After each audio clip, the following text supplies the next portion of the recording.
আসসালামু আলাইকুম এভরিওয়ান। আজকে আমি আসছি ঝালকাঠি কীর্তিপাশা জমিদার বাড়ি পরিদর্শন করতে।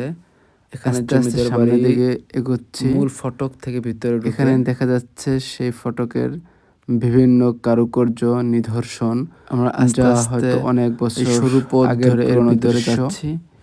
এটা হচ্ছে ফটকের জমিদার বাড়ির মূল ফটক, যেখানে বিশাল জলসা হতো, জলসার জায়গাটা।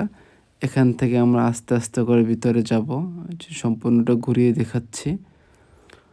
এখানে অনেক রুমে সুসজ্জিত ছিল পূর্ব নিদর্শন। আমরা আস্তে আস্তে সরু পথ ঢেঙিয়ে সেই গাছপালা বন অনেক জঙ্গল বড় পাড়ি দিয়ে ভিতরে এরিয়া। যাচ্ছি। ভিতরে এখানে আমরা কত চারদিকটা ঘুরে মোটামুটি দেখলাম। দেখা শেষ করে এইখান থেকে এই যে সিঁড়িটা দেখতে পাচ্ছেন, খুব সরু সিঁড়ি, খুব ভয়ঙ্কর। এই সিঁড়ি পার হয়ে আসতে অনেক কষ্ট করে উপরে উঠলাম। উঠতেছি, এখানে ওঠা খুবই রিস্ক। কোনো রকমের আস্তে আস্তে উপরে উঠলাম।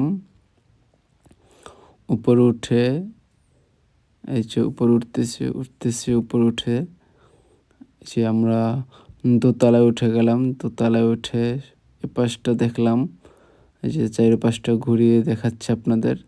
দেখা শেষ করে এখান থেকে পাশে আর একটা ভবন আছে, জমিদারদের পুরনো ভবন। সেখানে